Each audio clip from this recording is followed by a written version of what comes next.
the best tasting radio show in all of South Louisiana. It's the Lafayette Food Junkie Show on News Talk 96.5 KPEL. Welcome to the Lafayette Food Junkie Show on News Talk 96.5 KPEL. I'm your host, Tiffany Deku. Here we talk about all the food happenings around Acadiana. If you like food, tune in. You might learn something new. So there's this football game that's happening tonight. I think it's called the Super Bowl. So if you're listening tonight, thank you. And you're probably not a Super Bowl fan like I am. As we said on the previous show when we were talking about Super Bowl eats, I like to eat the food at Super Bowl parties, but not a big Super Bowl fan. So joining me tonight as guest co-host is Mr. Al Hebert. He is better known as the Gas Station Gourmet. He goes around the country and reviews restaurants inside of gas stations and also their bathrooms, come to find out. He also happens to be my morning show producer on KADN, and he is a man that has worn many hats throughout his life. Thank you for joining us tonight, Mr. Al. Hey, Tiffany, great to be here. Thanks for having me. I know you were a little nervous. I am. But you're going to do great. And I keep telling you, this is so much easier than live TV, but you don't agree. No, I think radio audiences actually listen, and as opposed to television, where I'm not sure folks listen as astutely as they do when they're listening to radio, because there's no visual to distract them. They're in their cars.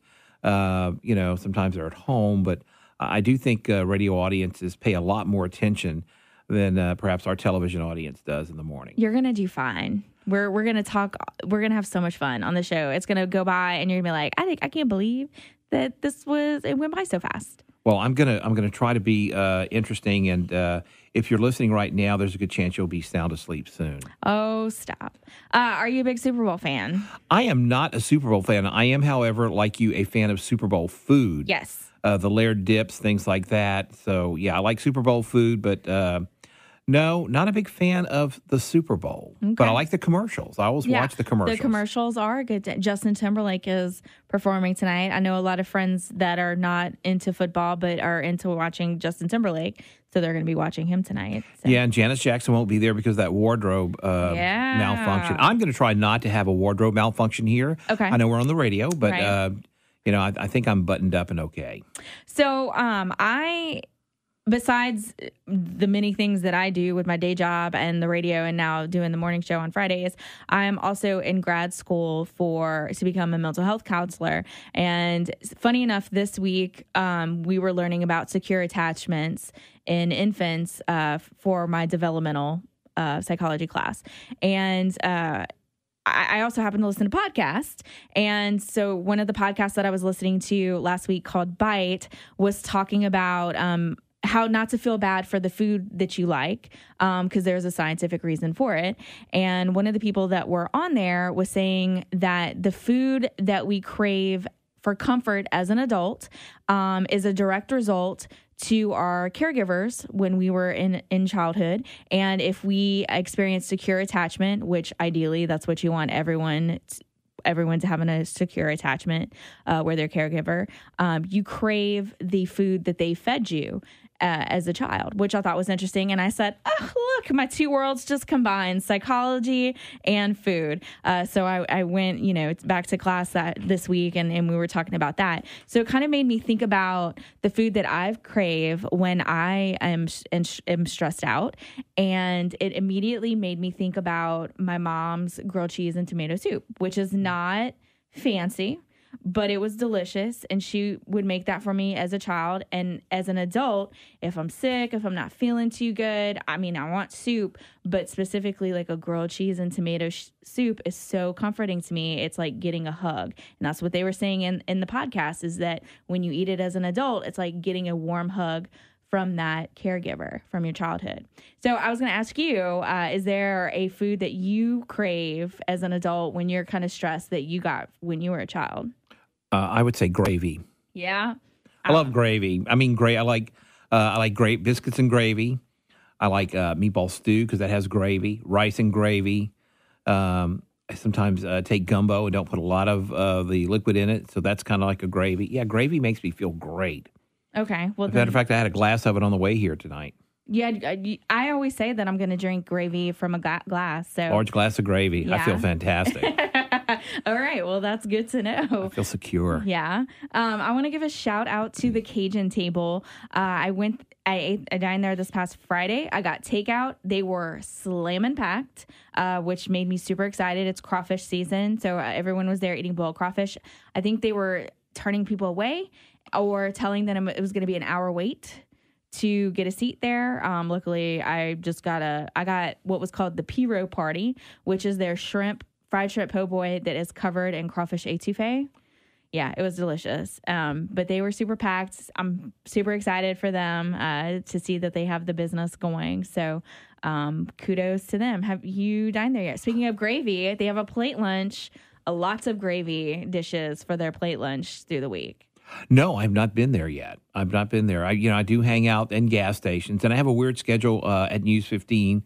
You make morning television all night long, so lunch is kind of crazy for me. It's almost like dinner at night for people. Oh, yeah. So my schedule's kind of upside down. But no, I'd love to go there. I have to try that. I have to put that on my list. So I know, I think Monday they have the meatball stew, and Wednesday they have crawfish etouffee, and you can add fried crawfish to it, and it's delicious. Wow. And it's like a huge heaping pile of crawfish etouffee with the fried crawfish on it. But yeah, they're doing, and then another thing that makes them unique is at the tables, they give you pork rinds while you're waiting. I love that. Yeah, that's a great so they make idea. pork rinds in the restaurant. Yeah, so Cajun Table, if you haven't gone to check them out yet, go check them out. Maybe not on Friday night when it's an hour wait, but maybe go during the week during crawfish season because they're slamming. And where are they located? They are located in the old Winn-Dixie little strip mall across from the Costco development on over that's a great location too. Yeah, so it's kind of building back up. I feel like they were one of the first tenants, and then now they have Wasabi, and they have a couple of other things that are going to be in that little development. Rumor is that Winn-Dixie is supposed to be a Trader Joe's. That is a big rumor. Wow. I don't think there's any validity to that rumor, but I, as much as I love Trader Joe's, would love to believe that is happening. But I don't know if that is in fact happening. It is a big rumor with a capital R. Great rumor. Yeah. And then also it was announced today that Poke Go, Lafayette's first poke restaurant, is going to be opening next Friday, which is February 11th. And if you go to their social media page, they have put up their menu. So they have the build your own, but then they also have samplings of ones that they can kind of create for you, like an in-house menu for that. So now tell me what a poke restaurant is. Okay, so poke is a Hawaiian dish of raw fish. It's like a salad almost, and it's like raw fish and rice, and then they'll have different things with it. But they're also doing sushi burritos, which is those giant sushis. We had a place in town that was doing them a while back. And then also salads, and it's kind of build your own. So you'll have a sampling of different seafood options that you can put on it. I think they're also doing a sous vide chicken. So if you're not that into seafood, you're going to have other options available. And you can either do a sushi burrito, a poke bowl, which will be a rice base, or you can do it on a salad. So if you're kind of trying to do low carbs, you can kind of do that as an option too. How neat. Yeah. So it's very popular in Hawaii. And we kind of had a few years ago, poke was kind of having a moment. And then Louisiana's had a few places that have kind of opened up serving poke. I know there's a place in Baton Rouge, and there's a place in New Orleans. And so now Lafayette is finally getting one. How cool. All right, we are going to take our first break, and when we come back, we have more with Mr. Al. So come back to us. It is the Lafayette Food Junkie Show on News Talk 96.5 KPEL. From Boudin to the best burgers Acadiana has to offer, it's the Lafayette Food Junkie Show on News Talk 96.5 KPEL. Welcome back to the Lafayette Food Junkie Show on News Talk 96.5 KPEL. I'm your host, Tiffany Deku, and joining me tonight as guest co-host is Mr. Al Hebert, better known as the Gas Station Gourmet. He goes all around the country and he reviews different restaurants that are in gas stations all over the country. Before we talk about gas stations, though, we need to talk about a restaurant in town that you really like and you feel like does not get enough love. And that restaurant would be Tampico's. It is. I love Tampico. Okay, so tell us why you love Tampico's. I love everything about Tampico. Well, I like the atmosphere. You know, it's kind of an old school kind of Mexican restaurant atmosphere. It's not, glitzy and all that kind of stuff, and I really like that. I love the salsa. There is something in their salsa. I don't know what the herb is or the spice is, but I have not found salsa like that in any other restaurant. As a matter of fact, the last time I had salsa that tasted this good with that specific flavor was at Mamacita's in Baton Rouge, which closed down in the 90s. Great salsa. I think the service is great there. I think the food is great there. And it's got a great backstory. Okay, so let's talk about the backstory because that's part of what is so appealing to you. It is. A guy who used to work there told me the lady who owns it is from California. She may be in her 90s by now. But she used to cook on movie sets, and people loved her food. And John Wayne, who big cowboy actor, some people may remember John Wayne, she used to cook for John Wayne. And she would cook for the movies, and she was an extra occasionally in the movies. And I don't know how she ended up in Lafayette, but she took her recipes and opened this restaurant. There's one here, and I believe one in Homa as well. And she is a stickler for doing it right. And a guy who used to work there said, if there is a pot of something on the stove that is not to her standards, you throw the pot away and start all over again. And I love that kind of stuff because it's so easy to sell something that, well, this'll do, And I had a guy who owned the gas station tell me once, if I mess something up, I don't sell it because I only have one chance with the customers to mess up. And so if it's not the quality that it needs to be, I don't serve it, so, and a lot of restaurants do. But that's one of the things I just love about Tampico. I really like everything there. And I don't think it gets enough attention. A lot of places get so much more attention than that. But I love the story. I love to think about her cooking for John Wayne. I would kill to know what that spice is in the salsa because the salsa there is amazing, What's, besides the salsa, what's your favorite thing to eat there? I love the nachos. I think the nachos are great.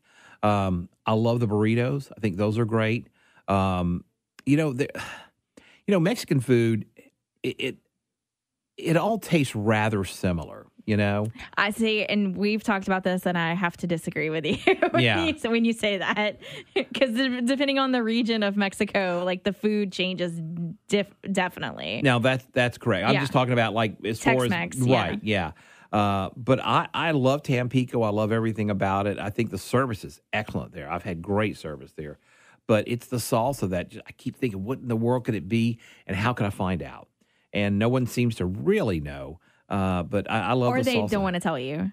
Or they don't want to tell me. Or if they told me, someone would have to kill me. Yeah. So, but that's really, maybe on really your good. deathbed, they'll get somebody to go find out, and they'll tell you. And then it'll be too late. Yeah. Because I want more of it. You at least know. Like, you'll know by then. And I understand they do a lot of karaoke there. So it's a big place for karaoke. It is. It is very big for karaoke. Okay, so how did you get the idea to start reviewing restaurants in gas stations? Well, it's a really weird story. By trade, I'm a healthcare reporter and writer.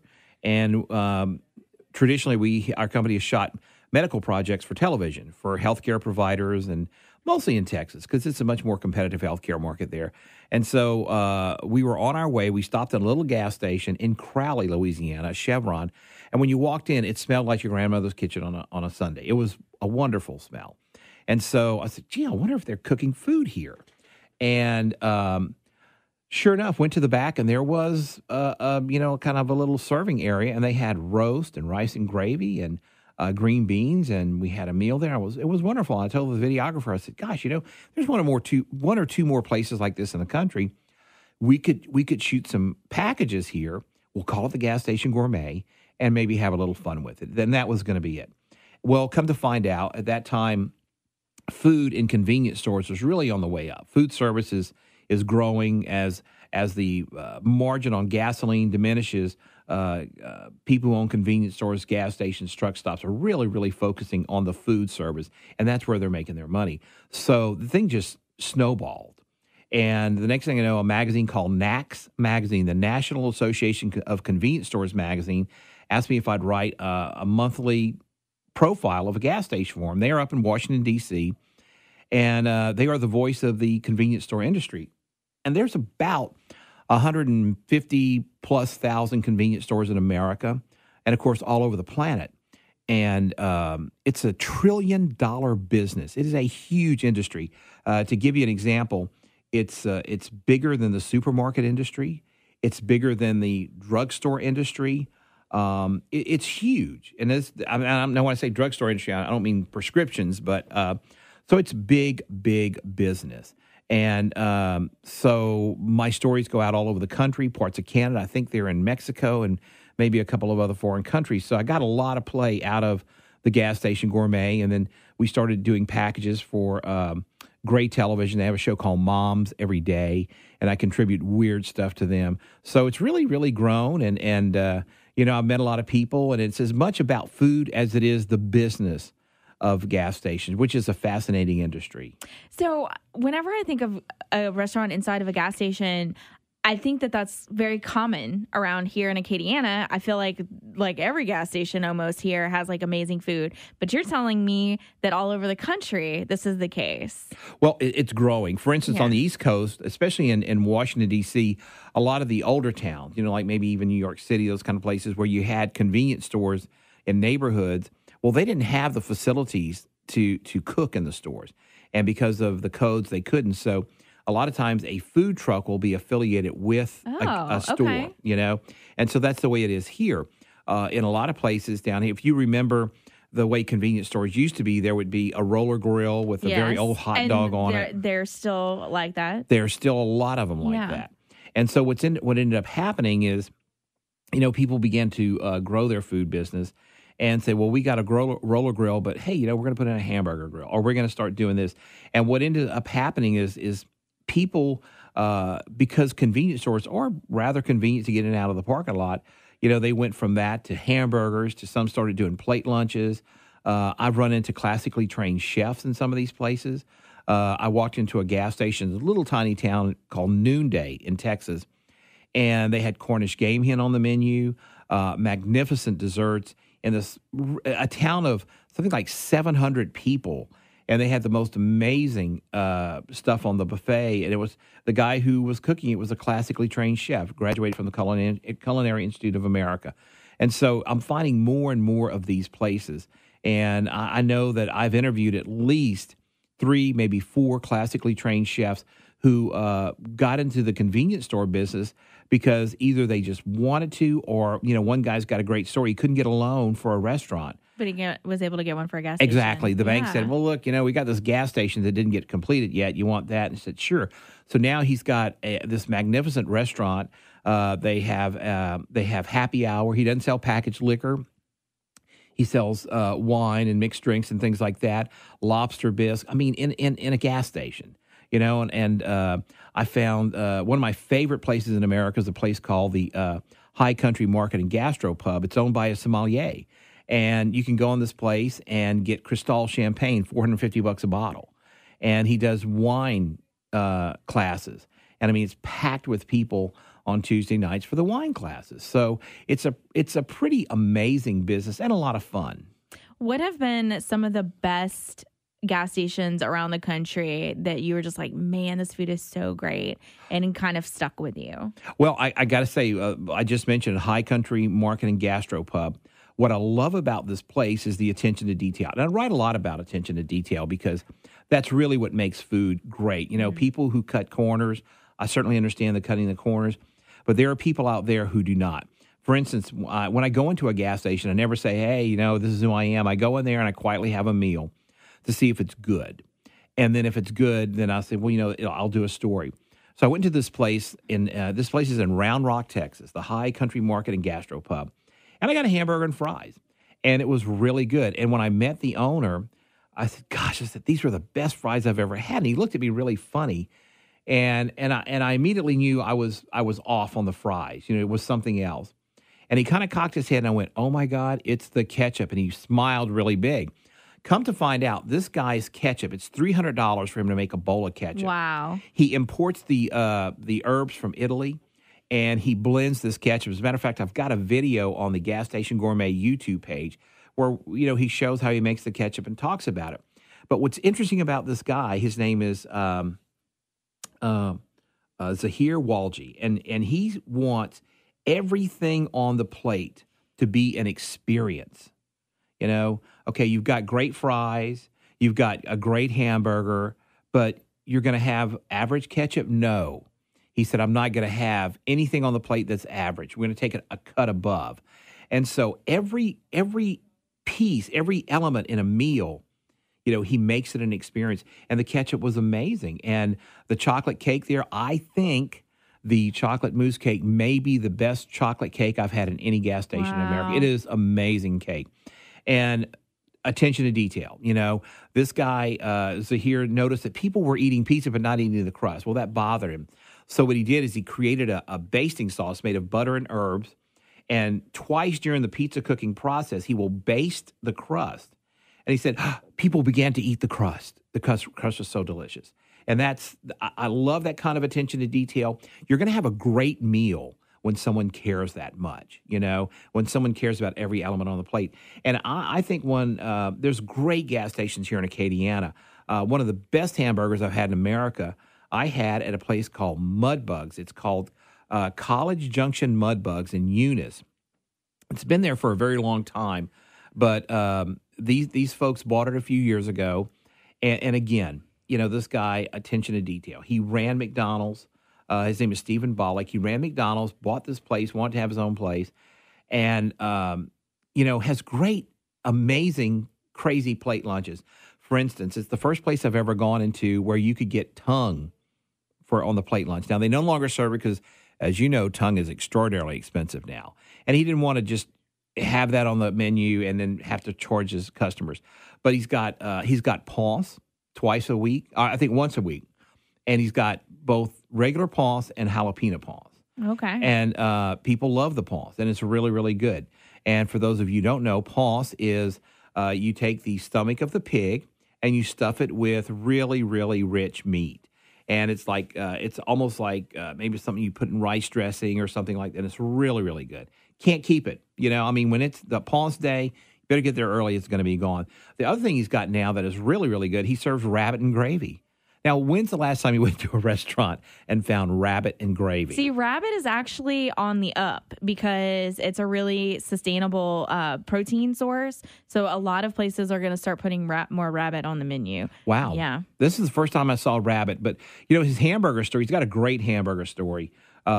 He noticed that people were going to other places and paying a lot of money for hamburgers. And he said, well, I need a really great gourmet hamburger. So he worked on his hamburger and he created a kind of a signature burger there that's got a great blend of seasoning in it. It's a big burger. He gets his buns baked at a local bakery. So, again, that gives the hamburger just a really great flavor. It takes it up a notch. And again, when I'm talking about this, I am talking about a gas station where, and what he's done, his story is great. He lost a lot of his fuel volume when Walmart started selling fuel and Racetrack came to town, or Raceway. And so he really focused on food. And he hired two ladies who were known for cooking at bazaars and church festivals and things like that. Well, he brings them in because the people already knew him. They had already cooked as a team. So he brings them in and they bring their recipes and they created amazing side dishes. And what I love about this place as well is every single day he does open pit barbecue. Oh, wow. So if you're craving barbecue on a Monday through Friday, he's got it. He's got it, and it is wonderful barbecue. He's got a foolproof system for barbecuing, which I wish I had at home. But he's got this amazing pit that he created that's kind of an upright butane tank with grills that rotate. So if he's gone, his staff can barbecue.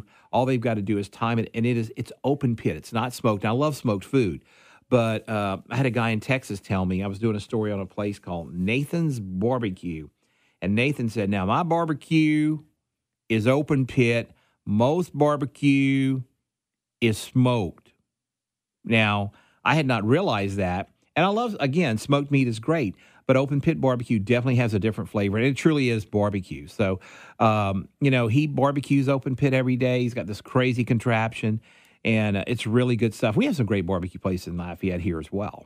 All right. We are going to take another break. And when we come back, we have more with Al. So come back to us. It is the Lafayette Food Junkie Show on News Talk 96.5 KPEL. She puts the wow, yum into words. It's the Lafayette Food Junkie herself on News Talk 96.5 KPEL.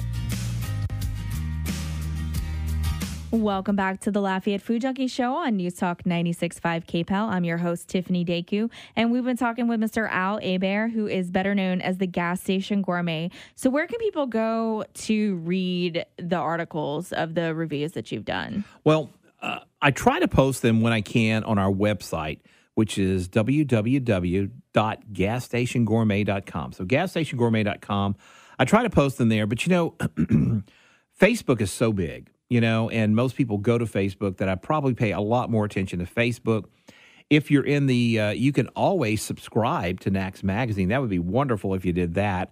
I don't make any money on subscriptions. They just pay me for writing, but you can go to the National Association of Convenience Stores or NACS site. I'm not sure if they're posted there, and if you can access them. I mean, a lot of it's for members or people who have subscriptions.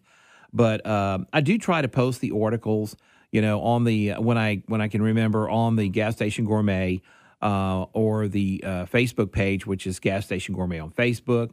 Some of the television packages you can see on the Gas Station Gourmet YouTube channel. And again, we also put those on the Facebook page as well. What have been some of the weirdest and most bizarre things that you've seen come out of a gas station restaurant? Well, there's a lot of interesting food. It's also regional. For instance, when I've spoken, I just spoke in Chicago a couple of months ago. And, when I said, well, there's a place where you could get tongue and gravy, and people they just winced at that, And seeing here, it's like, that's normal. Hey, grew up with tongue. When I was growing up, my grandmother would always have a brain on a saucer in the refrigerator. And I didn't think that was weird until I got older. And one day, not long ago, I thought of that brain in there. And I remember opening the fridge, and there was just brain. And that's probably not uncommon in many Cajun places. But, I found there's a place in Wyoming, and they call them bull fries. And they are actually they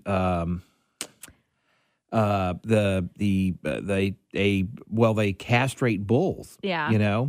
And at some point, cowboys thought, well, gosh, we're castrating these bulls. Let's try to eat this. Let's fry these things up and eat them. I wonder if it started as a dare. I wonder if it started as a dare, and then they were like, this is actually really good. That's a great point. I wonder about that because when I interviewed the guy, I said, well, who had this idea first? I don't know. They've done them all my life, right. And they've probably been doing it for over 100 years. And I bet you anything it started as a dare. I can just imagine they're sitting there castrating and branding these bulls, and they're calves at the time. And somebody said, hey, we got this bucket full of, bull testicles, and let's go ahead and fry them up. And they're delicious. And they fry them up and they serve them in bars, and people just love them, And it's called the Boulder Store in Boulder, Wyoming. And so if you're up there, you definitely want to try the bull fries. That's unique. And they're kind of a really unique texture. I don't think I've ever had, they're also known as Rocky Mountain oysters. Correct, yes. And I don't think I've ever had them. I run into some things sometimes that I just don't think I need to try. If we're shooting a television package, you kind of almost have to try it. I'm fascinated by gizzards, and what interests me about gizzards is they're all over down here, And I can't remember how I found out about this place, but somebody was selling something like 500 pounds of gizzards a week in a little tiny store in Florida. I'm like, wow, they sell them there too. And so I decided I was going to do a gizzard story and started doing some research. So I was wondering, how many gizzards do Americans consume every single year? And so I call I believe it's called the Chicken Council up in Washington, D.C., And what I love about this country is if you need information about something, there's probably a council or something in Washington. So after doing a tiny bit of research online, I find the Chicken Council, and I called up there, and the guy said, we've never had a journalist ask that question. Would you give me a couple of weeks to research that? And I'm sure. And then I felt like a cutting-edge journalist because I stumped the expert. And so sure enough, I get an email back, a week or two later, and he said, after looking and, crunching the numbers, Americans consume 2.2 billion gizzards every single year. I bet my mom eats a lot of that. Well, she loves gizzards. We should get her on the show and find out how much of that 2.2. Boil them, and I'm not the biggest gizzard fan. Like I like hearts and liver, not a gizzard fan. Now, does she boil them and then fry them? No, she just boils them and eats them boiled. But I mean, we'll get them fried like at different places because I mean, you almost have to boil them ahead of time because they're just so chewy. Yes, and that's why. Texture-wise, I'm not the biggest fan of them. Now, my mom would fry gizzards, but not boil because, each chicken has only one gizzard. And that's what I didn't know either. Yeah, there's only one. That, yeah. So when you stop and think about 2.2 billion gizzards, that's 2.2 billion chickens. And there's a place in Jennings, great gas station. I highly recommend stopping there. The Hobo Parkview and Hobo Deli, which is on Shanklin Avenue, I believe, in Jennings. Or Roberts. I can't remember. It's not hard to find. It's right across from a park. Amazing food. And I think she just started doing gizzards, but she boils hers first, then batters and fries them so they're tender. I want to try those. Maybe I'll like those. And she does what I love, again, attention to detail. She was doing her own chicken tenders at one time and then decided to, she was buying the frozen, started doing them herself. She was going through like a bowl of sauce a week with the frozen ones. Now they're going through a bowl of sauce a day because they do them fresh. They marinate them overnight or for a day or so. She washes each chicken breast individually. So great attention to detail. So great place to eat gas station food. Great hamburgers too, by the way. That's one of my favorite places in America. But yeah, it's great. We have great food here. And then traveling around, I found what could be Hitler's limousine at a gas station in Dragoon, Arizona. And so I go in this place, and for it seems like hundreds of miles, there's all these signs to stop at this place. Great use of billboards. And the mystery of the desert. That's what it said, the mystery of the desert. So I went there to see the mystery of the desert. And for $1, you can see it. And they make a ton of money on this. It's like a museum of oddities. And this gas station is like in the mountains and kind of the middle of nowhere. There's nothing. You're on this road. You're surrounded by mountains. You take the exit and you go, and there's a gas station, but there's nothing around it but mountains and valleys. And so I go in there, and they took me. I said, I'd like to write a story. So I got a guided tour, which I don't think everyone gets a guided tour, but that's the cool thing about being a professional journalist. And so the manager takes me in there, and there's this big car, and it says Hitler's limo. I said, you have Hitler's limo? She said, well, now it's like a 1930s vintage Mercedes limousine. And there is a mannequin dressed as Hitler inside with the mustache and everything. And she said, we can't say it's not Hitler's limousine. And, think about that. Here it is, got the sign. We can't say it isn't. And then we can't say it is. Correct. Either. It just happens to be the right age and apparently came from Germany. So Hitler might have used this limousine. Nice. And then the mystery of the desert is wonderful. I promised not to say what it was, but it is well worth taking the trip to see what the mystery of the desert is. And the name of this place is called The Thing. That's the name of the store. The Thing, because the mystery of the desert is this thing, and it is a thing that is well worth $1 to see. And what's cool about it is for generations, parents have been taking their kids there. There are grandparents who take their grandkids there, who as children, their grandparents took them there. So it's a really cool, fun place. It's all kind of goofy stuff there, and that's pretty neat. As far as odd things, this is not odd, but what I love there's a place in New Iberia called Freeman's Food and Furniture. Yes, and I find that it's strange that it's a furniture store that also sells food. I know. I walked into this place, And there's they have great shrimp stew. The food there is amazingly good. And so you walk in, and there's the store, and to the right, there's a furniture store. And so you can have an amazing meal and buy a sofa. And I thought that was just so crazy, and that's just so out there, that there's a full furniture store and amazing food, and that's pretty good stuff. And then I found a place in West Texas called Slovacic's, home of the kissing pigs. And they've got these 2 stuffed pigs, they're, taxidermied, kissing. And because people in this place, they love pork. And, when pigs kiss, there's going to be lots and lots of pork. And what was amazing about this place is when I interviewed them in 2014, at the end of that year, they had sold 6 million pounds of sausage. Wow. Now, this is in a little tiny town called West. And I mean, there might be a few thousand people there. Now, they're shipping out a lot of sausage. And what's amazing about the whole gas station business is the volume of business people do, which is kind of shocking. There's a place in Iowa called Iowa's Best Burger. And the guy who owns it used to be the mayor of the town. And I mean, he's a young guy. And they made their name selling burgers. But this guy's putting out one meal every 40 seconds. Wow. That's an amazing volume. And in the town of West, really across the interstate from Slovacic's, is a place called the Czech Stop. They have amazing kolaches there. They're delicious.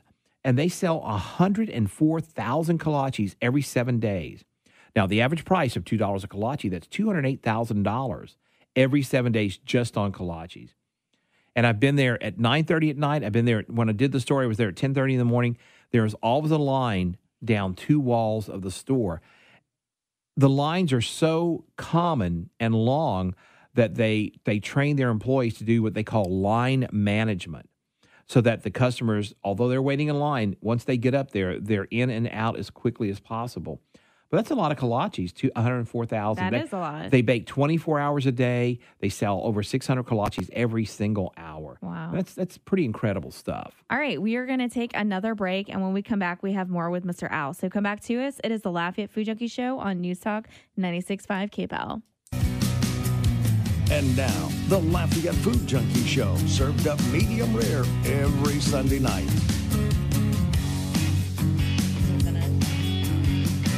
Welcome back to the Lafayette Food Junkie Show on News Talk 96.5 KPEL. I'm your host, Tiffany Deku, and we've been talking with Mr. Al Hebert, who is the Gas Station Gourmet. We've been learning about all different kinds of restaurants and gas stations around the country. So I want to kind of end, we're going to talk about restrooms because that's an important part. But I want to kind of talk about some of my favorite restaurants that are in gas stations to see if you've been there and what you think. So right off the bat, Pepin's Cuban sandwiches. Been there, love it. Okay, yeah. Amazing yuca fries. And it's just like in the middle of nowhere, you can get this amazing Cuban food. And I love now that they're doing Cuban plate lunches on Saturdays. And they have a little Cuban convenience store inside. I went there like last week, and these Cuban crackers that I have been dying for ever since I went to Miami, they had them there, and I took some home. So they have a great Cuban sandwich, and they used to sell fuel there. They had 2 pumps, and they got rid of the pumps, and they've added a little outside dining area, which is really quaint and nice. Yeah, I love that. It's so funny because there's several places around town that sell the sandwiches. They do not taste the same as when they come out of the gas station. So they are leaving something out of that recipe. Yeah, I mean, well, I think they actually came from Cuba. Mm-hmm. So they're doing Cuban food right there, and it's really good. I like the staff there.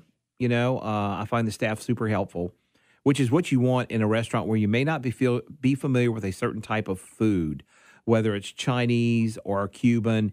You want somebody who understands the food and who's friendly enough to chat with. And I really, really like the staff. I think the first time that I ate there, one of the workers announced that it was shrimp fettuccine day, and she made the best shrimp fettuccine ever. Wow. And I needed to have it. And I was like, but I got a Cuban sandwich. But she made me want to go back and get the shrimp fettuccine because she was so proud of it. Oh, wow.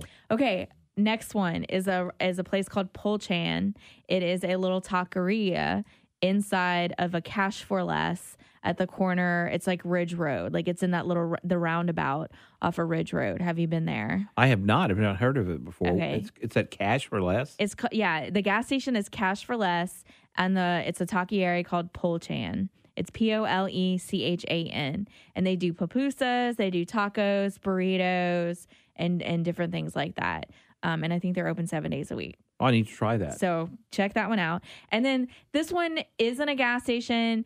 It's just because I love them so much. But their original Billy's Boudin is in a gas station in Krotz Springs. So have you been to the original Billy's? I have not been to the original Billy's. There's a place in Krotz Springs. It's like one of the few canal stations left around. And it's in Krotz Springs. As a matter of fact, I did an interview with this guy. An amazing place. If you're in Krotz Springs, you got to go to the canal station there because they do balls. Every kind of ball you can imagine. Kind? Chicken balls, boudin balls, breakfast balls. I mean, I need to find out where this is because whenever I go to Baton Rouge, I take 190. So I'm going to have to check it's this out. right on the main drag there. Look, the food there is so delicious. It's incredible. And they make a sauce. The guy who owns it, his name is Toby. And the breakfast balls are incredibly good. And it really is. And he told me in an interview, he said, you give me something edible, I'll tell you, I'll make a ball out of it. And it's a really convenient way to eat food, when you stop and think of it. Yeah, if you're on the road, nice for driving. I mean, the breakfast ball has like steak in it and egg and all this kind of stuff. Wow. The chicken balls are delicious. I've eaten there. There's nothing there I do not love. And it's a great place in Krotz Springs, but I have not been to Billy's. But this place, I mean, it's incredible. Everything is in a ball. So what do you think about Buc-ee's? Okay, I want to love Buc-ee's like everybody else in America loves it. I find it a little bit cold. I mean, but you got to remember, I live my life in America's gas stations. So I stop in the places most people would never stop in, and I find charming places. Like the place across from the church in Leroy, Louisiana. I mean, a little quaint community in Vermilion Parish. There's a gas station across there. It's been open since the 1940s. I think they have a great hamburger there. And so I stop in those places. It's called Bros Mart, where most people don't stop. So Buc-ee's, I went to Buc-ee's several times. It's like you're dating somebody and you want to fall in love, but you just can't. You order on the kiosk, very, very convenient. There's someone at the door who always says hello, but it doesn't matter where you go. They're always saying hello the same way. I would like to get a more, from the heart hello. Like, for instance, I walked into a place in Texas called Texas Best Smokehouse. When I walk in there wasn't some person saying hello. Some guy yells, "Hey, you want to try the jerky?" And I said, "Sure." And, that was a great way to greet someone like me. And so, yeah, I like Buc-ee's, great restrooms. Texas Best Smokehouse, equally great restrooms, flowers, marble, that type of thing. And so, yeah, I love Buc-ee's. It's everybody stops at Buc-ee's, but there's places that are just as cool, maybe even cooler, that aren't quite so plastic. But I love Buc-ee's, and it's great, and it's a great concept. Okay, we have about a minute and 20 seconds left. So let's talk about gas station restrooms. Okay, I do this thing called the Gas Station Gourmet Visits the Restroom. And what I do, because I travel around the country, because I write for a couple of magazines, and because I speak, one of the best ways to draw traffic into your business, if you're a gas station, is a great restroom. And what I find now is people are spending a lot of money on their restrooms. I just interviewed a guy up in St. Louis, Missouri, who has a chandelier in his restroom. And he bought a very expensive selfie mirror, which is lighted. So ladies can go in there, and behind the mirror is a perfect background. They can take a selfie. So there are fantastic restrooms in the country, and it's a draw. My wife knows where every dirty restroom is between Lafayette, Louisiana, and Austin, Texas, and she remembers them. They are like burned into her brain. So there used to be a time where there'd be signs in places, no public restroom. Now what businesses are doing, they're realizing if I can get someone in to use the restroom, I can sell them something. So restrooms are a draw. So, and we're trying to rate the restrooms on our site. So come to our site. Eventually, we'll have your restrooms rated. Al, thank you so much for joining us tonight. This has been a pleasure. We're going to have you come back and talk more Gas Station Gourmet. The show's over? I thought it went for 3 hours. No, we got to go. Oh, okay. All right, that's our show. Thank you so much for tuning in. Join us next week, Sunday at 6 p.m. This is Tiffany Deku on News Talk 96.5 KPEL, and this is the Lafayette Food Junkie Show. Thanks for listening, and as always, happy eating, Acadiana.